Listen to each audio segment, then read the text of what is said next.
गंगा जन्म की कथा एक। ऋषि विश्वामित्र ने इस प्रकार कथा सुनाना आरंभ किया। पर्वतराज हिमालय की अत्यंत रूपवती, लावण्यमयी एवं सर्वगुण संपन्न दो कन्याएं थीं। सुमेरु पर्वत की पुत्री मैना इन कन्याओं की माता थी। हिमालय की बड़ी पुत्री का नाम गंगा तथा छोटी पुत्री का नाम उमा था। गंगा अत्यंत प्रभावशाली और असाधारण दैवी गुणों से संपन्न थी। वह किसी बंधन को स्वीकार न कर मनमाने मार्गों का अनुसरण करती थी। उसकी इस असाधारण प्रतिभा से प्रभावित होकर देवता लोग विश्व के ज्ञान की दृष्टि से उसे हिमालय से मांग कर ले गए। पर्वतराज की दूसरी कन्या उमा बड़ी तपस्विनी थी। उसने कठोर एवं असाधारण तपस्या करके महादेव जी को वर के रूप में प्राप्त किया। विश्वामित्र के इतना कहने पर राम ने कहा, हे भगवान, जब गंगा को देवता लोग सुरलोक ले गए तो वो पृथ्वी पर कैसे अवतरित हुई और गंगा को त्रिपदगा क्यों कहते हैं? इस पर ऋषि विश्वामित्र ने बताया, महादेव जी का विवाह तो उमा के साथ हो गया था, किंतु 100 वर्ष तक भी उनके किसी संतान की उत्पत्ति नहीं हुई। एक बार महादेव जी के मन में संतान उत्पन्न करने का विचार आया। जब उनके इस विचार की सूचना ब्रह्मा जी सहित देवताओं को मिली तो वे विचार करने लगे कि शिव जी के संतान के तेज को कौन संभाल सकेगा। उन्होंने अपनी इस शंका को शिव जी के सम्मुख प्रस्तुत किया। उनके कहने पर अग्नि ने ये भार ग्रहण किया और परिणामस्वरूप अग्नि के समान महान तेजस्वी स्वामी कार्तिकेय का जन्म हुआ। देवताओं के इस षड्यंत्र से उमा के संतान होने में बाधा पड़ी तो उन्होंने क्रुद्ध होकर देवताओं को शाप दे दिया कि भविष्य में वे कभी पिता नहीं बन सकेंगे। इस बीच सुरलोक में विचरण करती हुई गंगा से उमा की भेंट हुई। गंगा ने उमा से कहा कि मुझे सुरलोक में विचरण करते हुए बहुत दिन हो गए हैं।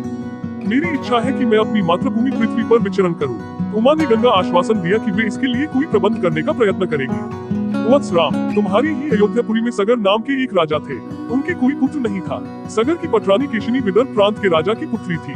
केशिनी सुंदर, धर्मात्मा और सत्यप्रायण थी। सगर की दूसरी रानी का नाम सुमति थी, जो राजा अरिष्टनेमि की कन्या थी। दोनों रानियों को लेकर महाराज सगर हिमालय के भृगु प्रस्रवण नामक प्रांत में जाकर पुत्र प्राप्ति के लिए तपस्या करने लगे। उनकी तपस्या से प्रसन्न होकर महर्षि भृगु ने उन्हें वर दिया कि तुम्हें बहुत से पुत्रों की प्राप्ति होगी। दोनों रानियों में से एक का केवल एक ही पुत्र होगा जो कि वंश को बढ़ाएगा और दूसरी के 60,000 पुत्र होंगे। कौन सी रानी कितने पुत्र चाहती है, इसका निर्णय वे स्वयं आपस में मिलकर कर ले।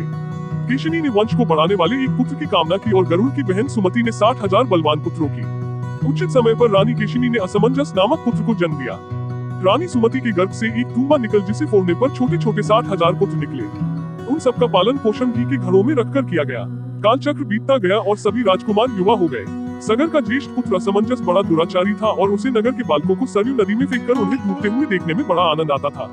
इस दुराचारी पुत्र से दुखी होकर सगर ने उसे अपने राज्य से निर्वासित कर दिया। असमंजस के अंशुमान नाम का एक पुत्र था। अंशुमान अत्यंत सदाचारी और पराक्रमी था।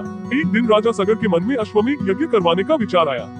शीघ्र ही उन्होंने अपने इस विचार को कार्य रूप में परिणत कर दिया। राम ने ऋषि विश्वामित्र से कहा, गुरुदेव, मेरी रुचि अपने पूर्वज सगर की यज्ञ गाथा को विस्तार पूर्वक सुनने में है, अतः कृपा करके इस वृतांत को पूरा सुनाइए। राम के इस तरह कहने पर ऋषि विश्वामित्र प्रसन्न होकर कहने लगे, राजा सगर ने हिमालय एवं विंध्याचल के बीच की हरी भरी भूमि पर एक विशाल यज्ञ मंडप का निर्माण करवाया। फिर अश्वमेध यज्ञ के लिए श्यामकर्ण घोड़ा छोड़कर उसकी रक्षा के लिए पराक्रमी अंशुमान को सेना के साथ उसके पीछे पीछे भेज दिया।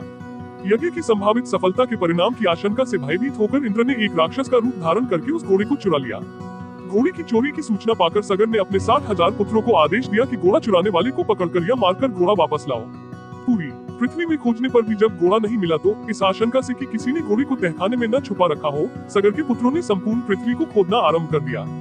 उनके इस कार्य से असंख्य भूमितल निवासी प्राणी मारे गए। खोदते खोदते वे पाताल तक जा पहुंचे। उनके इस नृशंस कृत्य की देवताओं ने ब्रह्मा जी से शिकायत की तो ब्रह्मा जी ने कहा कि ये राजकुमार क्रोध एवं मद में अंधे होकर ऐसा कर रहे हैं। पृथ्वी की रक्षा का दायित्व कपिल पर है, इसलिए वे इस विषय में कुछ न कुछ अवश्य करेंगे। पूरी पृथ्वी को खोदने के बाद भी जब घोड़ा और उसको चुराने वाला चोर नहीं मिला तो निराश होकर राजकुमारों ने इसकी सूचना अपने पिता को दी। रुष्ट होकर सगर ने आदेश दिया कि घोड़े को पाताल में जाकर ढूंढो। पाताल में घोड़े को खोजते खोजते वे सनातन वसुदेव कपिल के आश्रम में पहुंच गए। उन्होंने देखा कपिल देव आंखें बंद किए बैठे हैं और उन्हीं के पास यज्ञ का वह घोड़ा बंधा हुआ है।